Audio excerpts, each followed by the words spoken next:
দেখুন, যেখানে Clayton silver মতো একজন ক্লাব লেজেন্ড বলছেন এরকম অপমানিত হয়নি, ইস্ট বেঙ্গলে ক্লাব লেজেন্ডদের কোনো সম্মান নেই, এটা অনেক বড় কথা। It's big statement. এটা কেন হয়েছে, কি পরিপ্রেক্ষিতে হয়েছে, ক্লেটনের মতো একজন খেলোয়াড় কেন বলল, এইটা তদন্ত হওয়া উচিত।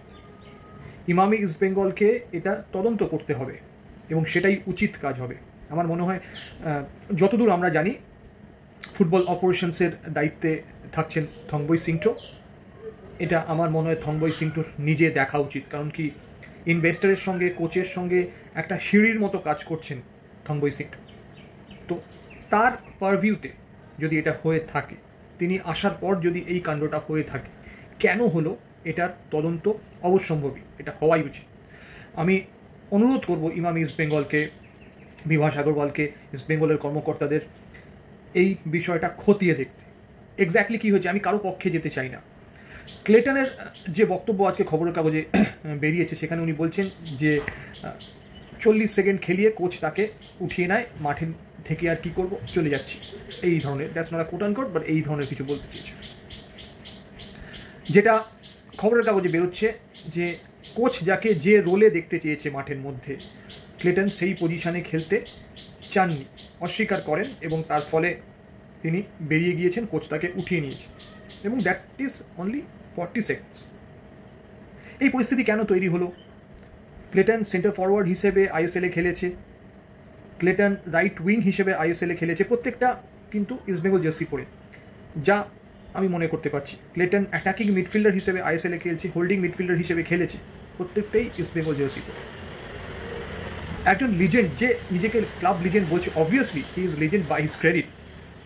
সে ক্লাবের স্বার্থটা সব থেকে আগে দেখে, নিজের পছন্দের পজিশনটা হয়তো সে দেখে না, এবং ক্লেটন দীর্ঘদিন ধরে সেটা করে আসছে। এবছর খুব খারাপ গিয়েছে, পায়ে গোল নেই। গত বছর কিন্তু ভালো ফুটবল খেলেছিল, কিন্তু কি পরিপ্রেক্ষিতে এই পরিস্থিতিটা তৈরি হলো, এবং সেটা সুপার কাপের আগে হলো। এটা কি এইরকম খটোমটি কি আইএসএলেও হয়েছে, যেটা আমরা হয়তো জানি না?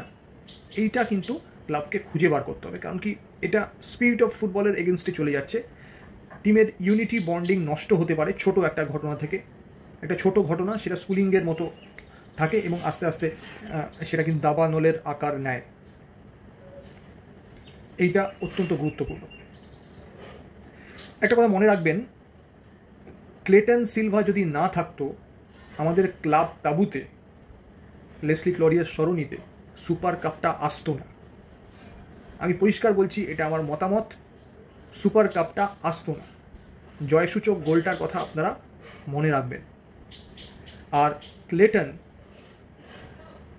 ইস্টবেঙ্গলের হয়ে যে গোলগুলো করেছে, সেই গোলগুলো নিশ্চয়ই বেশিরভাগ আপনাদের চোখে ভাসছে, সেটার কথা মনে রাখবেন। ক্লেটন এর আগে আইএসএল খেলতে এসেছিল ব্যাঙ্গালোরের হয়ে, তার আগেও থাই লিগে বিশাল বড় নাম, সেখানকার প্রায় 100টা গোল করেছে, সেখানেও একটা ও লেজেন্ডের পর্যায়ে পড়ে। ব্যাঙ্গালোরের হয়ে ভালো ফুটবল খেলেছিল, আমার মনে পড়ছে ইস্টবেঙ্গলের এগেনস্টে হেডে গোল দিয়েছিল ড্যানি ফক্সের মাথার ওপর দিয়ে। যে ক্লেটন যখন ইস্টবেঙ্গলে জয়েন করলো, আপনারা যারা ইস্টবেঙ্গল আড্ডার পুরনো সাবস্ক্রাইবার আমাদের চ্যানেলের, আপনারা জানেন সেই লাইভটার কথা নিশ্চয়ই মনে আছে। আমি একা সেদিন লাইভ করছিলাম এবং আমি বলছিলাম যে এইটা ইস্টবেঙ্গলের জন্য একটা সারা জাগানো শাইনিং হতে পারে, এবং শেষ পর্যন্ত সেটাই হয়েছে। প্রথম বছরের পর আমার মনে হয়েছিল ক্লেটন কিন্তু আবার 10 গোলের দিকে যাবে, সেটাও গিয়েছে। ক্লেটন সিলভা নিবেদিত প্রাণ ইস্টবেঙ্গলের জন্য, নো ডাউট অ্যাবাউট দ্যাট। হ্যাঁ, ও ইগো থাকতে পারে, কার্লোস পোদ্রের সঙ্গে হয়তো ভালো কাজ করেছে, অস্কারের সঙ্গেও ভালো কাজ করেছে, এটা করেনি এটা আমি কখনোই বলবো না, কিন্তু কোনো বিষয় হয়তো ইগো হার্ট হয়েছে। বড় প্লেয়ার, এই বছর ভালো খেলতে পারেনি, কিন্তু ক্লেটন সিলভা বড় প্লেয়ার দাদা, ম্যাচের ভাগ্য ঘুরিয়ে দেওয়ার মতো প্লেয়ার। সেই ফ্রিকিকটার কথা মনে আছে তো, ব্যাঙ্গালোরের সঙ্গে খেলায় যে ফ্রিকিকটা শেষ মুহূর্তে, তার ফ্রিকিকে, সেই সোয়ার্বিং ফ্রিকিকে গোলটার পরে আমরা জিতেছিলাম। তো Clayton as a club legend, তার সঙ্গে এরকম হওয়া উচিত নয়, কিন্তু এক্স্যাক্টলি কী ঘটেছে আমি আবার বলছি, আমি কারো পক্ষে নই। থংবই সিংটোর উচিত অস্কার বোজনের সঙ্গে কথা বলা, ক্লেটনের সঙ্গে কথা বলা এবং সেটা ইমাম ইস্ট বেঙ্গলকে জানানো। আমার মনে হয় ভুল বোঝাবুঝিটা মিটে যাওয়া উচিত।